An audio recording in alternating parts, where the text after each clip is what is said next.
नमस्कार, आप live series देख रहे हैं और मैं हूं आपके साथ रिया। आज वर्ल्ड सीओपीडी डे है और आपको बता दें कि ये सांस से संबंधित एक समस्या है, लेकिन सबसे बड़ा कारण ये बता दें कि भारत में 1 करोड़ से ज़्यादा हर साल मरीज़ निकलते हैं और मौत का भी दूसरा सबसे बड़ा कारण इसे माना जाता है।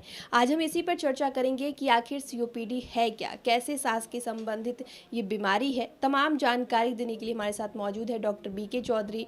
डॉक्टर साहब के बारे में आपको बता दें कि डॉक्टर साहब पीएमसीएच में प्रोफेसर है रेस्पिरेटरी मेडिसिन, साथ ही कंसल्टेंट फिजिशियन भी है। तो डॉक्टर साहब, सबसे पहले तो आपका बहुत बहुत स्वागत है। बहुत बहुत धन्यवाद। डॉक्टर साहब, आज वर्ल्ड सीओपीडी डे है, तो शुरुआत इसी से करते हैं कि ये सीओपीडी है क्या। सीओपीडी इनफैक्ट अंग्रेजी शब्द 4 लेटर हैं, COPD, chronic obstructive pulmonary disease. कहने का मतलब ये है कि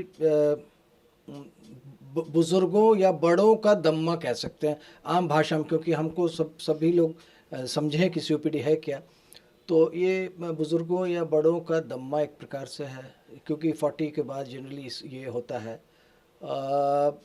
क्रॉनिक ऑब्स्ट्रक्टिव पल्मोनरी डिजीज़, फेफड़ा में रुकावट होती है, डिस्ट्रक्शन हो जाता है, टूट जाता है बहुत सारा तत्व फेफड़ा का। तो सांस लेने की बेसिकली लंग्स का क्या काम है, फेफड़ा का ऑक्सीजन एक्सचेंज, ऑक्सीजन अंदर जाना, कार्बन डाइऑक्साइड बाहर जाना। तो सरफेस एरिया उसका कम जाएगा। ऐसे तो इसमें साइज़ बड़ा हो जाता है फेफड़ा का, लेकिन वो काम लायक नहीं रहता है।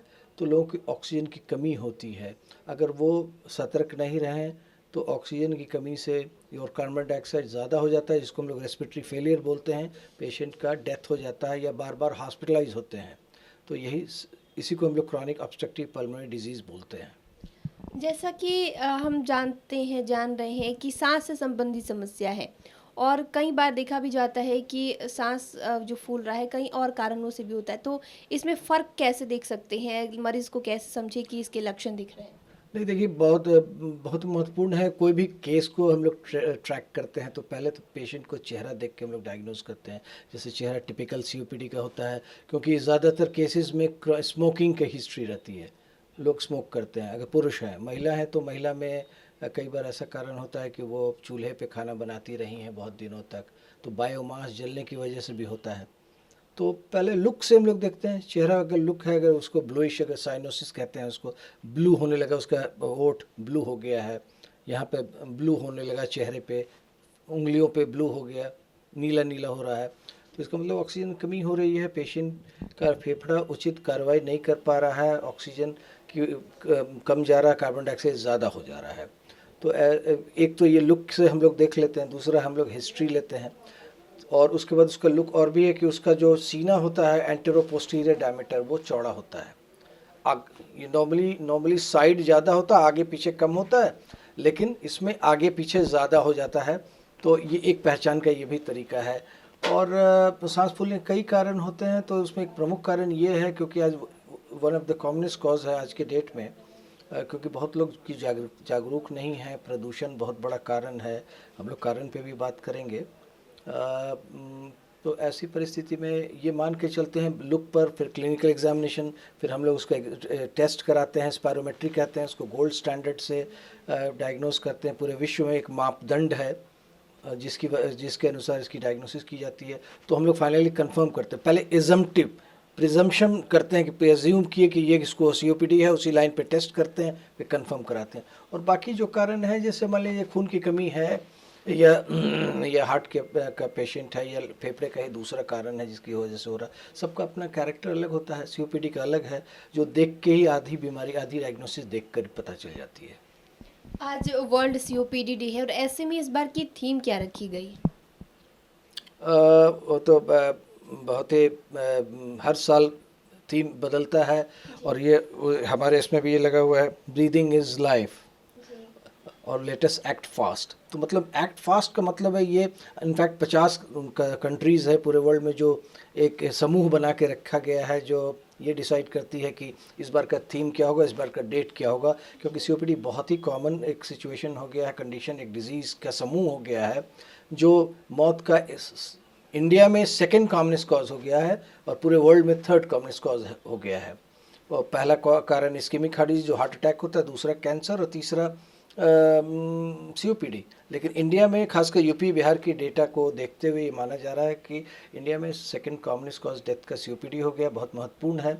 इसलिए ये बहुत ज़रूरी है क्योंकि फाइनेंशियल बर्डन विदेश पर बहुत बड़ी होती है, पूरे वर्ल्ड पे होती है कि सीओपीडी पेशेंट को अर्ली डिटेक्ट किया जाए, उसको समझाया जाए, उसको वैक्सीनेट किया जाए, उसको ट्रेनिंग दी जाए, जीने का तरीका बताया जाए। नहीं तो बार बार हॉस्पिटलाइज होगा तो बार बार पैसा लगेगा, खर्चा होगा। तो ऐसे सिचुएशन में फाइनेंशियल बर्डन किसी भी देश के लिए बहुत ज़्यादा है। तो क्योंकि इसलिए इसको बहुत महत्वपूर्ण है कि बीमारी को जल्दी से जल्दी पता लगा के उसका इलाज किया जाए। और इसलिए थीम बनाया जाता है, हर साल थीम बदलता है। तो इस बार का थीम वही है कि लेट अस एक्ट फास्ट। तो एक्ट फास्ट में मतलब कि जिसकी डायग्नोसिस जल्दी की जाए और फिर उसका निदान किया जाए, फिर लोगों को समझाया जाए, जागरूक बनाया जाए, हर लोगों को बताया जाए, गांव-गांव के लोगों को बताया जाए कि आपको सीओपीडी हो सकता है, आप अपने निकटतम चिकित्सक से मिलें, उसका इलाज करवाएं। वैक्सीन अगर वो कहें तो वैक्सीन लें। डॉक्टर साहब, जैसा कि आपने बताया था कारणों में कि प्रदूषण भी एक कारण हो सकता है, अदर कारण पे अगर चलिए तो और क्या कारण हो सकता है और किन लोगों को इसका ज़्यादा खतरा है? देखिए, पहले के कॉन्सेप्ट यही था कि पहले सिर्फ कहा जाता था कि सिगरेट पीने से, बीड़ी पीने से, चुट्टा पीने से या हुक्का पीने से या गांजा पीने से फेफड़ा के तत्व टूट जाते थे और पूरा डायलिटेशन हो जाता था जो इरिवर्सिबल होता था। तो लंग का सरफेस एरिया बढ़ जाता था किंतु ऑक्सीजन की कैपेसिटी घट जाती थी, तो पेशेंट का फाइनली डेथ हो जाता था। लेकिन अब ऐसी बात नहीं है, बहुत सारे नए नए थ्योरी आ रहे हैं जिसमें ये भी माना जा रहा है, जैसे एक महिलाओं में खासकर पहले कहा जाता है पुरुष प्रधान बीमारी, नहीं, बहुत सारी पेशेंट्स मिल रही हैं जो महिलाओं में जो चूल्हा पे खाना बनाती थी, बायोमास जलता था, वो बहुत प्रमुख कारण है। और तीसरा बहुत इम्पोर्टेंट कारण, इंडिया में तो ट्यूबरकुलोसिस का ये कैपिटल है। टीबी, ट्यूबरकुलोसिस, जिसको किसी को पहले हुआ, फेफड़ा डैमेज रह गया, इलाज ठीक से नहीं हो पाया, तो वो क्रॉनिक ऑब्स्ट्रक्टिव पल्मोनरी डिजीज होता है। कुछ होता है जेनेटिक, वंशागत, जैसे एक खास एंजाइम की कमी होती है, उसको अल्फा 1 एंटीट्रिप्सिन कहते हैं, उसकी कमी हुई तो फेफड़ा डैमेज होता है, तो वो सीओपीडी होता है। उसके अलावा प्रदूषण बहुत बड़ा कारण उभर कर आ रहा है।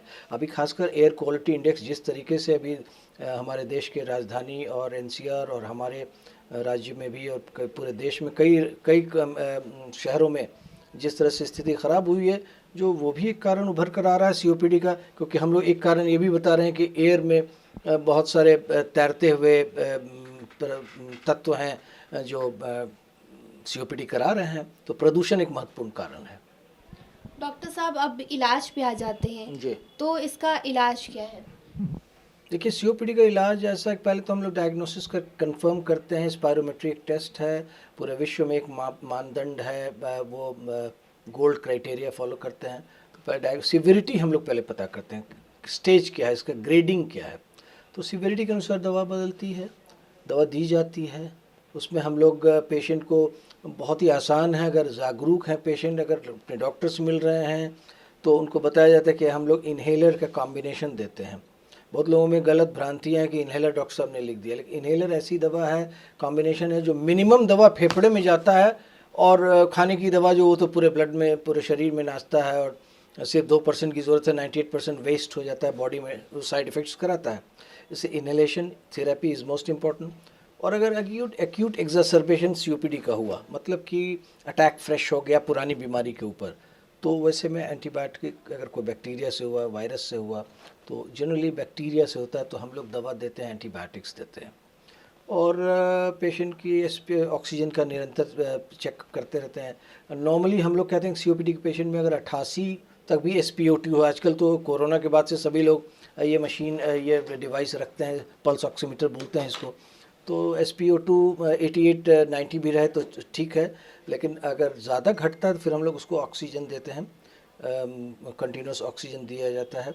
और इसके अलावा कुछ एंटीबायोटिक्स, फिर सांस की नली को चौड़ा करने की दवा दी जाती है, एंटी एलर्जिक दिया जाता है, फिर वैक्सीन्स भी दिया जाता है प्रिवेंशन के लिए। निमोनिया का वैक्सीन 5 साल पे एक बार और इन्फ्लुएंजा का हर 1 साल देना है, ताकि एक्यूट एग्जासर्बेशन, जो अटैक बार बार सीओपीडी में हो जा रहा है, वो नहीं हो। वैसे तो आजकल बहुत सारी नई तरह के इलाज भी आ गया है, जो बहुत ज़्यादा बड़ा फेफड़ा हो गया है तो उसमें हम लोग आजकल वैट सर्जरी, जिसको वीडियो असिस्टेड थोरेकोस्कोपी कहते हैं, जो खास सेंटर्स में होता है, तो उसके द्वारा लंग वॉल्यूम रिडक्शन सर्जरी की जाती है, तो लंग का वॉल्यूम कुछ काट के छोटा कर दिया जाता है, या ब्रोंकोस्कोपी करके मशीन के द्वारा वाल्व सेट कर दिया जाता है ताकि जो एक्स्ट्रा एरिया है वो कार्यशील नहीं रहे और फेफड़े का सरफेस एरिया को छोटा किया जा सके। और भी बहुत सारे इलाज हैं, कई इलाज, हर दिन नया नया कुछ इलाज निकल रहा है। तो ये तो बहुत ही इसके लिए सबसे बड़ा मैसेज है कि लोगों को जागरूक होना बहुत आवश्यक है, जागरूकता फैलाना है। लोगों में पहले कॉन्सेप्ट था कि सिगरेट पिए, बीड़ी पिए इसलिए वो नहीं, किसी को भी सीओपीडी हो सकता है। तो ये मान के चलना है कि एक प्रकार का दम्मा है समझाने की भाषा में, ब्रोंकियल अस्थमा, एलर्जी, तो उसी का एक बड़ा रूप है। दम्मा बच्चे से लेकर किसी तो एडल्ट तक में हो सकता है। ये 40-45 के बाद के एज के लोगों में होता है। प्रिवेंशन की बात कर ले तो प्रिवेंशन क्या हो सकता है? प्रिवेंशन पहला चीज़ है कि कोई आदमी अगर स्मोक कर रहा है तो स्टॉप, क्विट स्मोकिंग। आजकल स्मोकिंग के भी बहुत सारे एम्स पटना में भी चल रहा है, दिल्ली में पटेल इंस्टीट्यूट में, हाँ, पटना ही के एक डॉक्टर हैं, डॉक्टर राजकुमार साहब डायरेक्टर हैं, जो क्लिनिक चला रहे हैं, regular tobacco free and anti smoking clinic है। स्मोकिंग के लिए उसको जागरूक बनाने, स्मोकिंग छुड़वाने की कोशिश की जाए, उसकी दवाएं भी आ गई हैं आजकल, तो लोगों को स्मोकिंग छुड़वाना, that is most important first thing. दूसरा चीज़ कि ग्रीनरी बढ़ाया जाए, प्रदूषण बहुत ज़्यादा बढ़ रहा है, लोग प्रदूषण से बचें, प्रदूषित करने से बचाएं, और लंग एक्सरसाइज करें, फिजियोथेरेपी, फेफड़े का एक्सरसाइज करें, स्पेशली मॉर्निंग में, सुबह में दौड़ें, व्यायाम करें, फेफड़े का वर्जिश करें, तो इससे काफ़ी हद तक सफलता मिल सकती है। तो शुक्रिया डॉक्टर साहब, जो आपने वर्ल्ड सीओपीडी डे पे हमारे साथ इतनी विशेष जानकारी साझा की, उसके लिए बहुत बहुत शुक्रिया। धन्यवाद। तो आप डॉक्टर बीके चौधरी को सुन रहे थे, जिन्होंने पूरी जानकारी हमारे साथ वर्ल्ड सीओपीडी डे पे साझा की है। इस विषय में आप क्या सोचते हैं, हमें कमेंट कर ज़रूर बताएं। चैनल को सब्सक्राइब कर लें, फेसबुक पेज को लाइक कर लें। वीडियो देखने के लिए आपका शुक्रिया।